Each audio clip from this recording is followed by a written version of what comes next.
Hey, Introduction to Learning students, this is Stephanie and I am coming at you with our first video of the semester. So as you know, this class is completely online right now, and so I will be posting some videos to help you through the chapters. Most chapters will have at least a short video of them. Chapter 3 is an exception. So I got pneumonia like 7 or 8 years ago and couldn't make it to campus, and so I created like this little like a lecture cheat sheet for my students, and that was before we could like post videos. And so before I knew how to post videos, smart people could do it back then. I could not.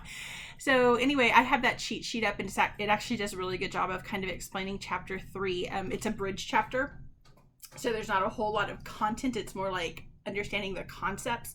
So anyway, I'm not going to do a lecture for chapter 3, but most of the other chapters will have at least one short video. A couple of them will have more than one video.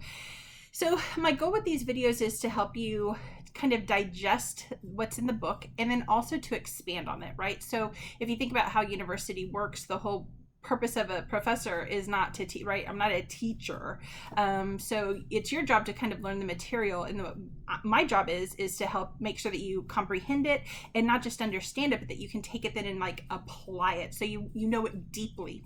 And so you will notice, in fact, even in this first chapter, if you're following along with the actual book chapter in the PowerPoints, you'll see that there's some information that's not in the book that I have added to the PowerPoints. So when I do some of these video lectures, I'm going to more deeply explain that, where I kind of diverged from the book. A lot of times what I'm doing is I'm adding in additional research, newer theories, or theories that I think are particularly important to that particular concept. So I have my degree, like I said, I have a bachelor's degree in anthropology and psychology. I have my Master of Science in psychology, also from UTSA. And I am particularly interested in personality, health, and cognition. So my master's thesis was about the way that personality affects decision-making processes for people who are diagnosed with cancer. And we focused a lot more on the personality side of that because my mentor was a personality theorist, but I was always interested in the cog side of that as well. So I taught for almost 6 years a little over 6 years at UTSA. And then I left teaching for a while, and I was a psychometrician at a clinical research company for almost a little over a year and 8 months, I believe. And then they started laying people off. I made it through 3 rounds. The fourth one got me. And I went back to UTSA, and I actually headed up the CogPsych lab for one of the professors there for a year and a half. And I had so much, it let me explore all these cognitive ideas that I had, and it was a lot of fun. I really enjoyed it. So I I have done CogPsych research, and it's something that I think is really fun. So when I teach learning, I don't just teach. A lot of professors kind of teach just conditioning, but to me, that cheats you out of so much, because there's so much more to learning than just the conditioning side. So in this book, conditioning is the first 5 chapters, and then we have these other 6 chapters of all this rich other types of learning. So I hope you enjoy the class. I hope you enjoy the way it's set up. I hope you enjoy the book. And I want you to remember that this book is written by an expert in human learning, which means that he's done all kinds of things in this book to maximize your ability to learn if you'll pay attention to the cues that he's giving you. So for example, sometimes he says, so you'll have to read the preface to really understand what's going on in the book, because it's like a story that he's running through this. But sometimes he asks the professor, hey, can I turn off the tape recorder? And he's trying to tell you to take a break, right? Like, your brain can only handle so much. In fact, the average person's brain can only handle about 30 to 45 minutes of information before they start going into information overload. And so he's telling you, you've probably read about 30 to 45 minutes of stuff. Stop. Go take a break. And that doesn't just mean run to the bathroom really quickly. It means really give your brain a rest, because Your brain needs to process that information. It's already trying to organize it. It's already trying to do stuff with it. So give your brain the break it needs. Okay. All right. So the first thing that you'll see on our PowerPoint, sorry, I just dropped something. The first thing you're going to see on our PowerPoint is not in the book. So it's the idea of what is psychology, because the book kind of jumps into immediately what is learning. And I think that's great. This is a learning class, but it's introduction to learning within psychology. And so we need to remind ourselves what psychology is, right? So remember, and if you've never learned this, shame on all those professors who let you not learn it, but you've got to know the definition of psychology if you are getting a degree in psychology. So psychology is the scientific study of behavior and the mind. Okay, the scientific study of behavior in the mind. So it has that word science in it. So psychology is a science. I will tell you this, some of you know my long story. I won't bore the rest of you with it, but and hopefully those of you who know it weren't bored the first time you heard it. But the only thing I knew I didn't want to be when I started college was a psychologist. That's the God's honest truth. It was the only, if people asked me what I wanted to be, I knew my goal was to get my first 2 years in civil engineering at UTSA. Then I was going to transfer to Rice. I had been accepted at Rice University, but I couldn't afford to go. And so I was gonna get my start civil engineering at UTSA, transfer to Rice for material science. I had wanted to work on the spaceplane project at Southwest Research Center. That was my goal. I had very specific goals at that time in my life.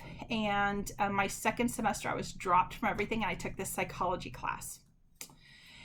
And I just remember thinking, oh my God, I cannot believe I'm gonna have to take psychology. It's so stupid, because all I knew about psychology was Freud. I had to learn about Freud in my European history class, and what I had learned did not give me very much faith in psychology. And so I got to class the first day, and I was like, oh my God, this guy is a freak show.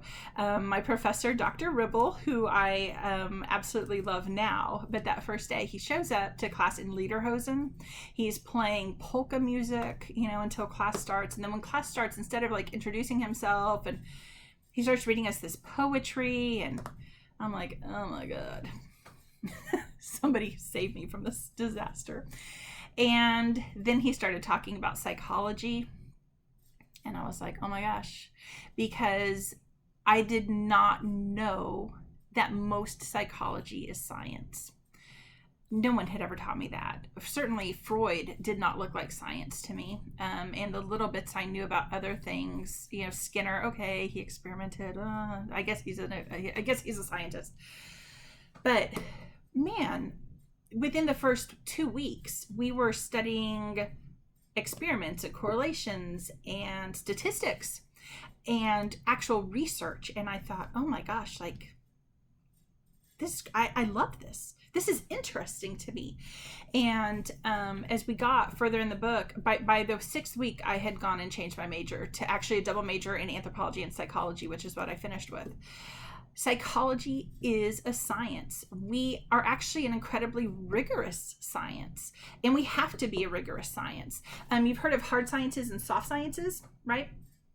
So a lot of people say, I actually had a professor one time who said, well, psychology is like a middle science. And I was so unsatisfied with that.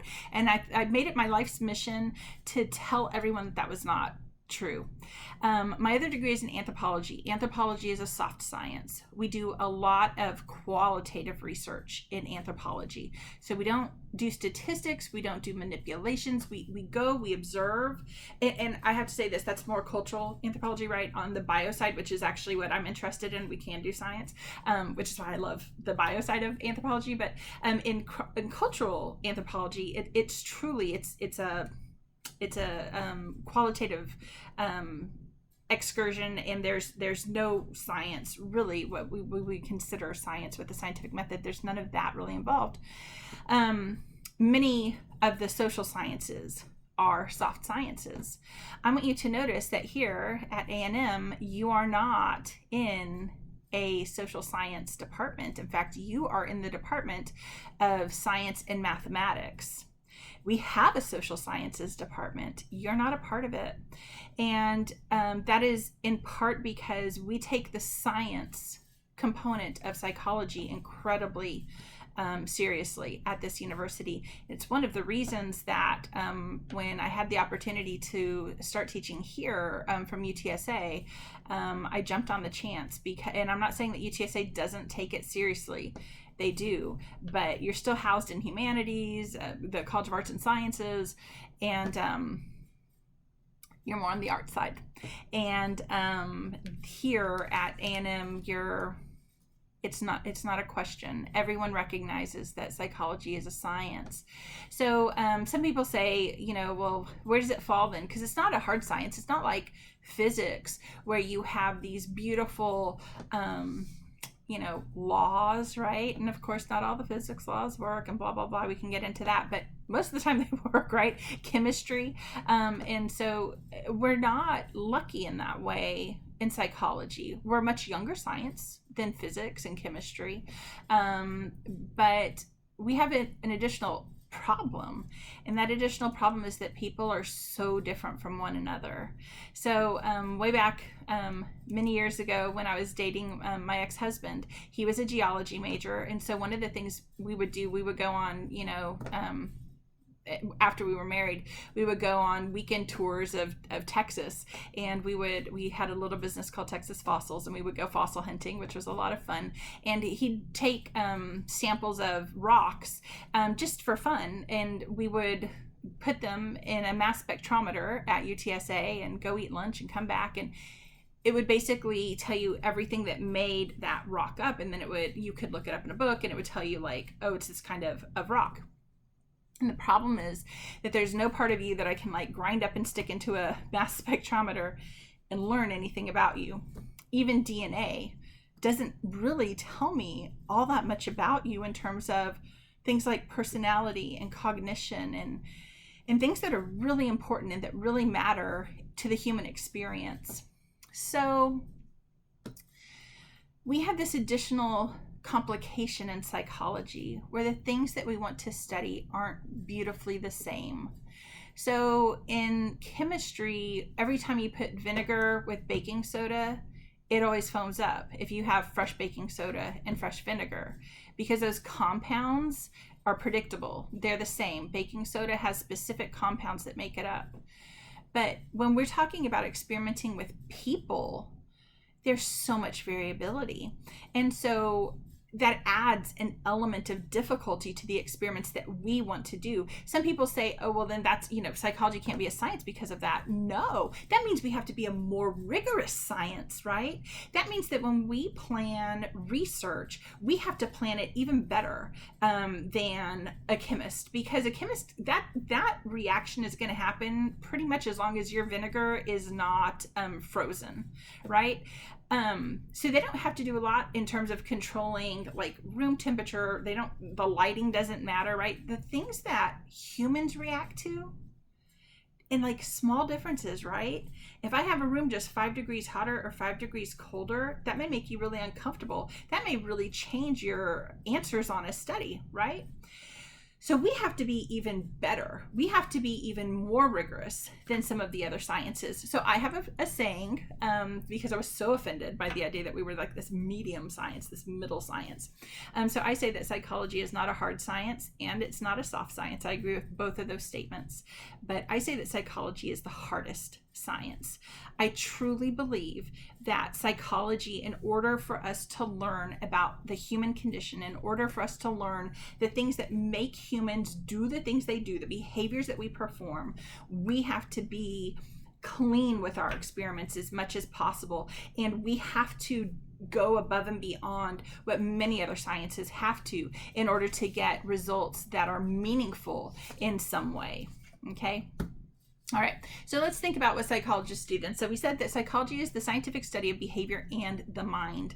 So oftentimes so that is always a question when I teach Gen Psych. I know some of you had me for Gen Psych, and you saw it on every single test, right? What is the definition of psychology? I ask it on every single test, even the final. And the reason I do that is it's that important. Again, if you've never learned what the definition of psychology is and you're getting a degree in it, that's insanely troubling to me. So please learn it this semester. I'm like begging you. So one of the most common mistakes that's made on exam 1 is that when I ask students for that definition, they say it's the scientific study of the body and behavior, or of the brain and behavior. So they get the behavior correct, but they're confusing the mind. And part of the reason they do that is obviously we talk about the mind-body problem, and your book talks about that, right? It's the beginning of every psychology class, right? What is the mind without the brain? What is the brain without the mind, right?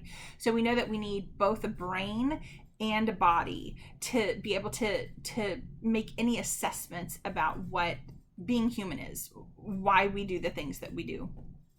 So they get that body component confused, but they also are confusing the brain with the mind, because it doesn't say the scientific study of the brain and behavior. It says the mind.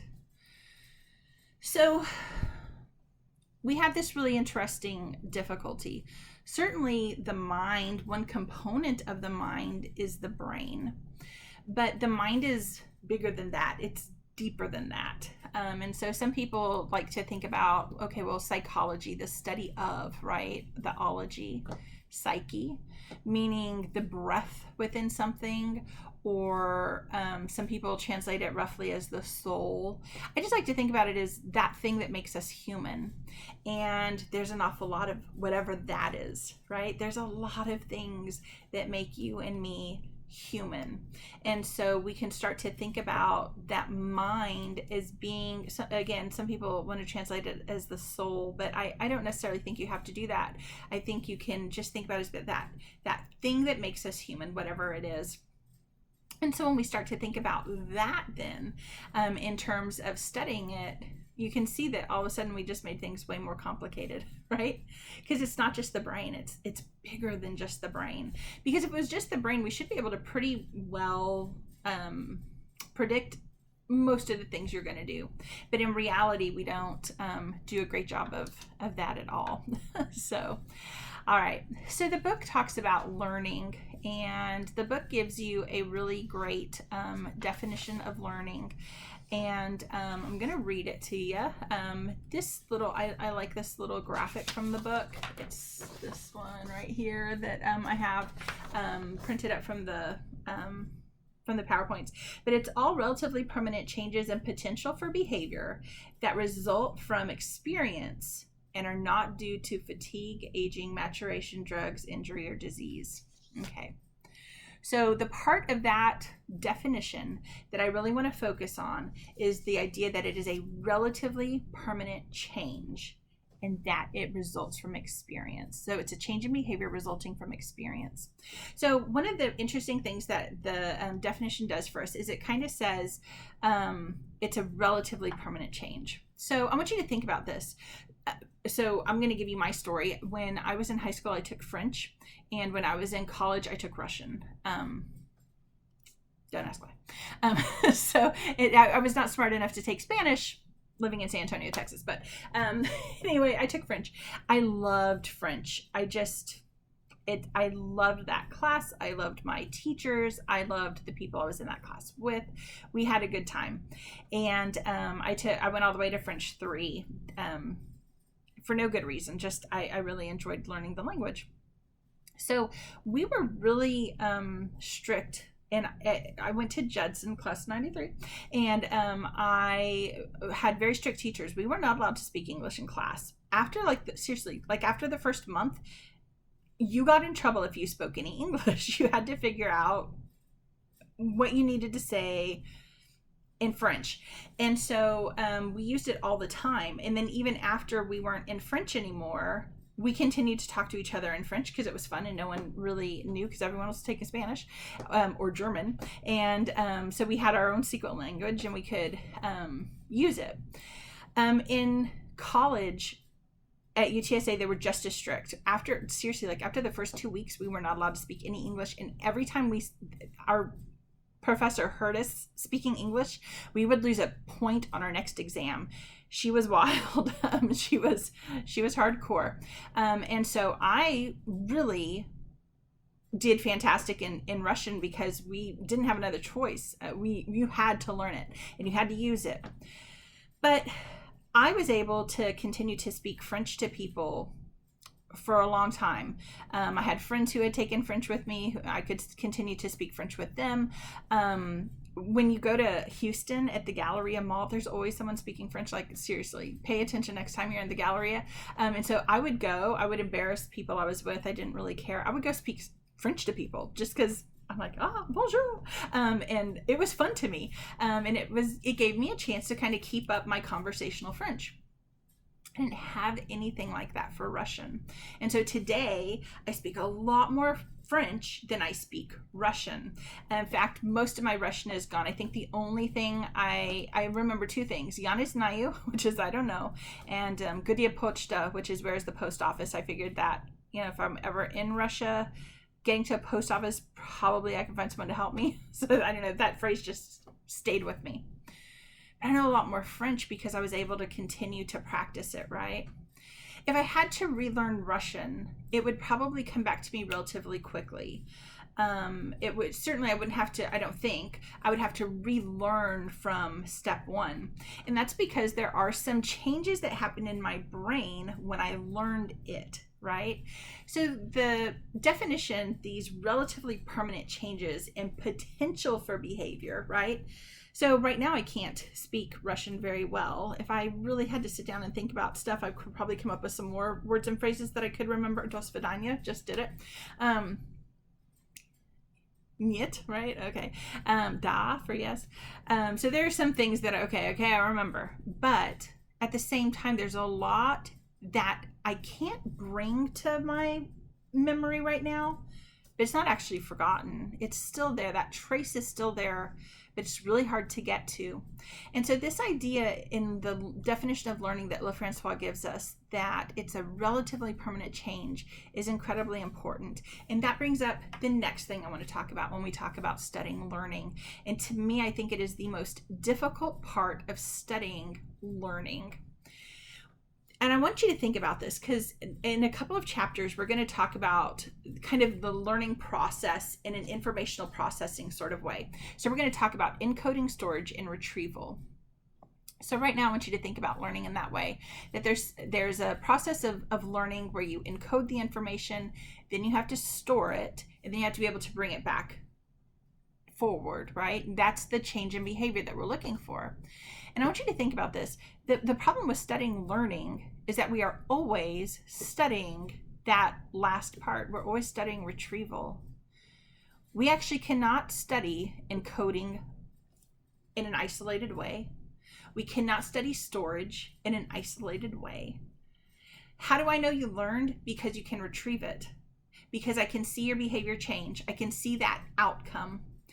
And the intermediary steps, that actual encoding, that actual storage, I cannot study those things. It's almost impossible to do. I can do it in these roundabout ways and make assertions and assumptions about it. I can't really study those specific tasks. So we are so limited as to what we can actually study when we talk about learning. We are always studying the end result. We're always studying retrieval. So think about this. Have you ever been on an exam? You've taken an exam, and this has happened to me. This is why I use this example, right?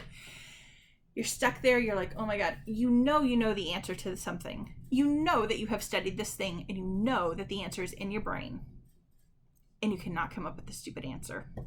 You are sitting there maybe for 10 minutes, right? You got 10 minutes left on this test, and you just keep reading that question, and you cannot come up with it. Teacher calls time, turn in the exam, and you leave. And the minute that door closes behind you, there's the answer. Has that ever happened to you? Probably, right? And probably more than once if you're like me. And it's frustrating. Had you learned that information? Absolutely you had. There's not even a question about it. Because if you had not learned it, it could not have come to your brain, right? Even if it was 30 seconds too late. But that's the frustrating part of learning. I don't know why that happens. right? I can't study why that happens in a great way.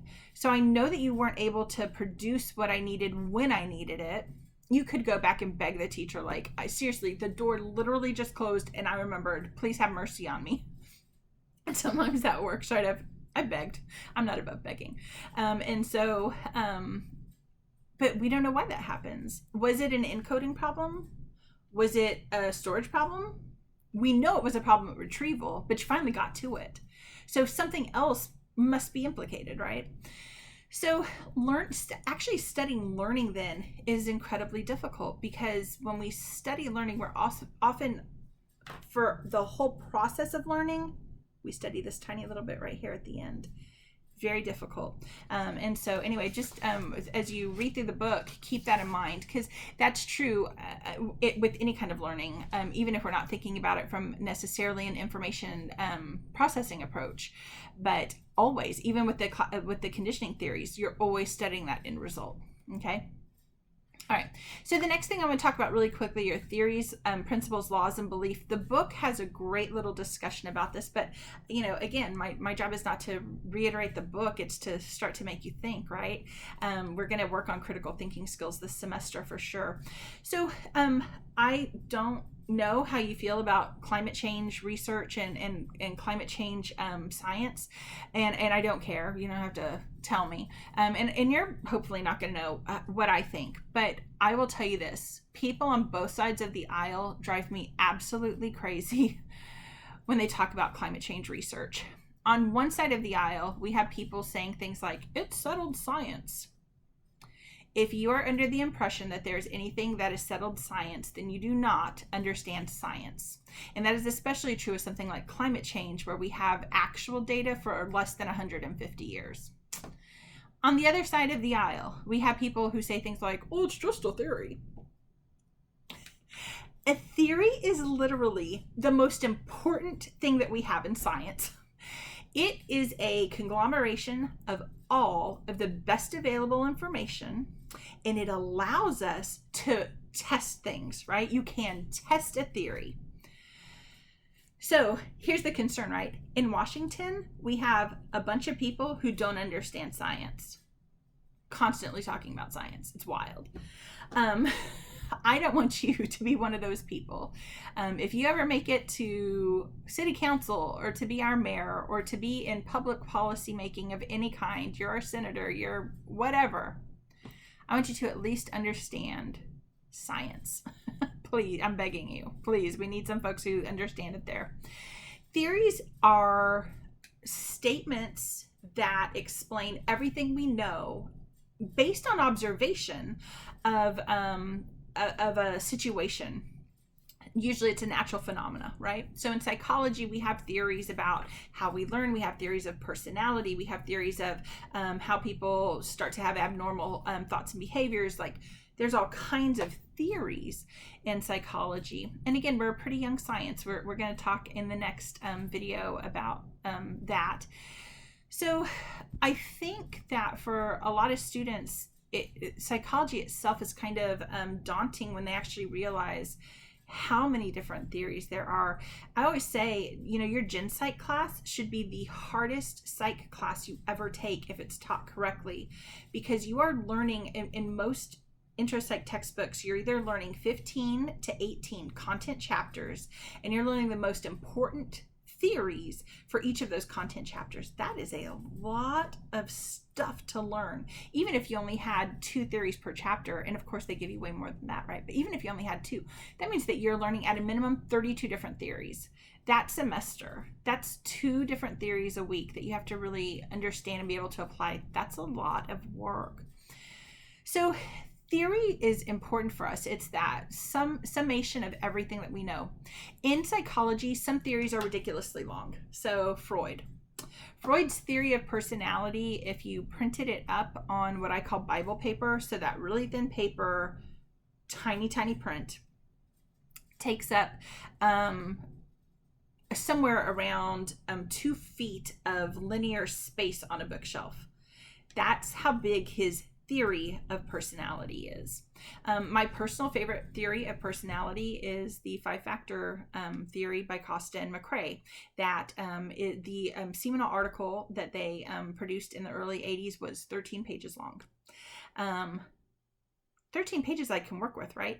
Think about how a very long theory might have problems that a very small theory doesn't. So have you ever been reading like a novel and you're on page 40 and you already forgot what happened a couple pages ago, right? Having a 13-page theory gives me a workable theory, a theory that I can kind of hang on to the whole thing in my brain. It's probably more testable. It probably makes fewer assumptions, right? LeFrancois gives us the things that make a theory a good theory, the characteristics of a good theory. And I want you to learn these. And one of the things that I want to promise you, so I will always try to give you hints about what the essay questions are going to be on exams, but I will tell you this, and this is for the rest of the semester. I love asking things like, discuss Skinner's theory in terms of LeFrancois' characteristics of a good theory. So you need to know these things, and you need to know them for the rest of the semester, and hopefully not just for this class, right? For all your other classes forever on out. So his characteristics of a theory are really important. So does it reflect facts? So when you have a theory, when you first come up with it, you may not have any facts for it, but that's why it becomes your job to go find them. So has anyone else ever asked this question? Have they ever asked it in the same way? What did they find when they tested it? Even if they found no support for that theory when they tested it, maybe you can look at their methodology. Maybe there are flaws in that, right? So those are things that you have to think about. So when it says facts, you have to really think about what that really means. Facts can be your simple observations, and they can also be bigger than that. So whenever we have an idea, one of the first things we do as scientists is we go and we say, who else has had this idea? And we try to find what have other people looked at? How have they done it? Maybe someone looked at this 30 years ago. They didn't find any support for the theory, but maybe technology has come so far that now we can test it in a different way. So when we say fact, right, scientific fact is not necessarily stable, and that's important to understand. Is the theory clear and understandable? Okay, if I told you summarize Freud's theory, I just told you it's like 2,000 pages, and that's a condensed version. Can you come up with a one-paragraph summary of 2,000 pages? Probably not, right? A theory that big probably is really complex, and it's probably got a lot of things that make it not necessarily clear or really hard to understand.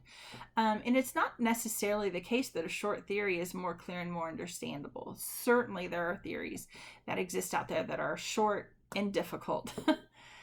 But in general, those smaller, more modern theories allow you to kind of explore more in terms of being able to comprehend what they're saying within the theory. Is it useful for predicting as well as explaining? One of the biggest problems we have in our science, and when I teach Research 1, I talk about this a lot, because there are goals of science. One of the goals of science is to predict. Another one is to explain.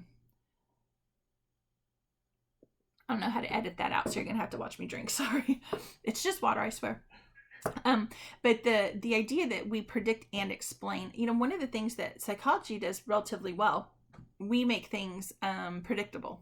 So we find our theories, we test them, and we do a relatively good job of predicting behavior after we've tested those theories a number of times. But the thing that we are horrible at is explaining. In fact, most psychology theorists, if you really read what they publish, they completely ignore the explanation. We ignore the why of behavior. Why did the behavior happen? Or we give these circular explanations. So someone who is higher in neuroticism worries more. So why does she worry more? Oh, because she's higher in neuroticism. Okay, that's a circular explanation. That's a problematic explanation. Instead, what we should be doing is figuring out, okay, well, what makes someone high in neuroticism? So they have a more sensitive amygdala. We know that people who are higher in neuroticism have a more sensitive amygdala. That's that little part. It's like right in the middle of your brain. It's about the size and shape of an almond, which is where it gets its name. And people who are higher in neuroticism have a more sensitive amygdala. And what that means is that it reacts faster and it stays reactive longer when they are under a emotional situation. Okay, so why does she worry more? Because she has a sensitive amygdala. Now I can start to research something that actually matters, right? So explanation is, in our science, often ignored. And I mean, that's been the case for a long, long time. And it's something that I want you to start paying attention to this semester as we're looking at the theories. Skinner tries to do some explaining, but I want you to notice how many of the theories that we're going to look at kind of skip that. They really do. All right, is it practically useful? So just because you can explain behavior and predict behavior and study something, if it's not practically useful, like if it doesn't make a difference in people's lives, who cares, right? So a good theory should be practically useful. It should be internally consistent. This is a big issue for Freud's theory. As you might imagine, it's hard to stay consistent for 2,000 plus pages, right? And so he has a really hard time with internal consistency. Is it based on unverifiable assumptions? So in psychology theory, and not just psychology theory, but in theory, we talk about having a parsimonious theory, the idea that your theory has as few assumptions as possible. And you may have heard of Occam's razor. The idea of Occam's razor, in a nutshell, is that if you are looking at different theories that explain a similar phenomenon, you should choose the most simple one as the best one, because it has fewer assumptions. Is the theory satisfying and thought-provoking? And this one, I think, for a lot of students does not seem to be, not just not important, but it also doesn't seem to be almost like a fair assessment with a theory. And so I love, when we teach this class face-to-face and we're together, I like to spend about 10 minutes talking about these on the second day of class. Because why does it matter if it's like satisfying and thought-provoking? But think about this. One of the goals that we have in any science is that we're not the only ones studying a phenomenon, right? If it only works in my lab, it's useless. So we want other people to be testing our theories and thinking about those same things. And if I have the world's most boring theory, most unsatisfying, most boring theory, who else is going to want to take that on? The boring theories get lost to history. Even if they shouldn't, even if they are incredibly important theories, the boring theories fall to the wayside. And so, it's a sad fact of being human, I think. But the idea then that it's satisfying and that it's thought-provoking is actually more important than we kind of give it credit for. All right, so the last thing I want to talk about for chapter 1, and I think the rest of the chapter is honestly pretty straightforward. You can read about, how we know, right, epistemology and Boba psychology and some of the other things that Lefrancois talks about. But I want to talk really quickly about science and the scientific method, because first of all, if you look up the scientific method on Google, like if you Google that, there's like a million different ways to think about the scientific method.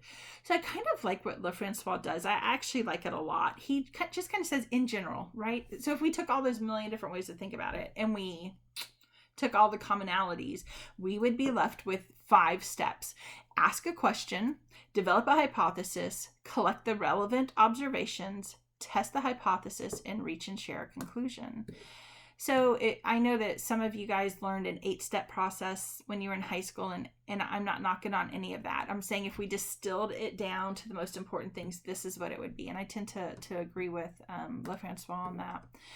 So science is a collection of information that's related to a field of study, right? So the ology, the study of, right? So we have biology. We don't have chemology, we have chemistry, but we have this study of all of these things. And the ultimate goal of studying those things is to learn information that we can then utilize. In psychology, we can utilize it to predict future behavior. We can use it potentially to change future behavior as well, right? Things like that. Science is also a way of dealing with information.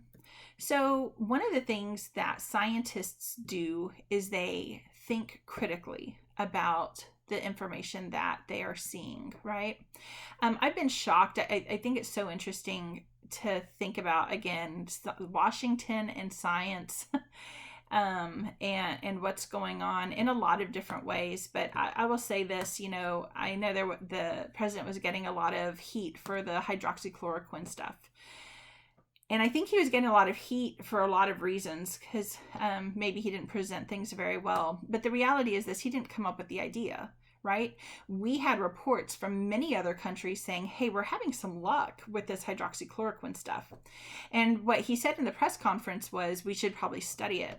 And it was so interesting to me. I have friends on both sides of the aisle on my Facebook.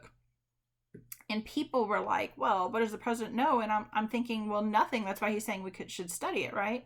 And then I have people saying, well, we should all go get hydroxychloroquine and have it in our houses. And I'm like, okay, we don't know if this works. Like, there's a reason he's saying study it, right? So both sides totally just went wild with that single statement. But I also thought was really interesting is when the science started to come in, and it's actually still coming in. I mean, it's actually kind of interesting. There are some studies that show that hydroxychloroquine has made huge differences, and then there are some that don't show a difference at all. So and when you look at these studies, they're fascinating. If you have not been following this stuff, it's easy to follow. Tons of research available online for free. You can see from different countries. It's actually really fascinating to follow this. But one of the things that I found so interesting, again, thinking about both sides of the aisle. So a lot of people said, well, you know, a couple studies showed that it didn't work, but I don't trust those studies. I still need my prescription. And then I had people on the other side of the aisle, and I actually had a very good friend of mine say something like, it was so wild. She was like, oh, so the president didn't know what he was talking about, ha ha ha. And I was thinking, why would we, first of all, why? Because she didn't even think we should study it, because it had come out of his mouth. She was writing all kinds of vitriolic stuff. But I was thinking to myself the whole time, if you were really a scientist, and she thinks she's a scientist, if you were really a scientist, why would you not want to study something, no matter whose mouth it came out of, right? And you would have gone and, okay, why would he even say that? Because that's what, when I saw that, I was like, why is he talking about this? What the hell? Ooh, sorry. What is he talking about, right? And so I go online, and I'm like, oh my gosh, there's all these countries that are utilizing it. They actually already had studies. Several countries had studies going on about it anymore. And I'm like, okay, because I'm thinking, how would you even know about that? Oh, well, these other studies are reporting this, right? These other countries are reporting this. And then when some of the first USA stuff came out, and the problem with that research, you guys, is that it was done, some of it on fewer than 20 people, and they were finding that it didn't make a big difference. And she wrote like, ha ha ha, the president doesn't know what he's talking about. And I'm thinking, in science, why would we ever be glad that something that could have helped people ended up not helping people? Like, that was so wild to me. That's how politicized science has become. And again, I would argue that it's because people don't understand science. They do not understand science. So I want you to understand science. I want you to at least know those 5 basic components of the scientific method, because we're going to see them this semester a number of different times. All right, you guys, I think that's it for chapter 1. So I was trying to keep this around 35 minutes, and then of course I always start talking. I apologize. I'm just kind of like that. You'll figure that out for the rest of the semester. I'm going to post this today and be watching. I'll post the link, and as I have additional videos for you, those links will be posted for you as well. And I look forward to working with you this semester. Have a great rest of your day. Bye.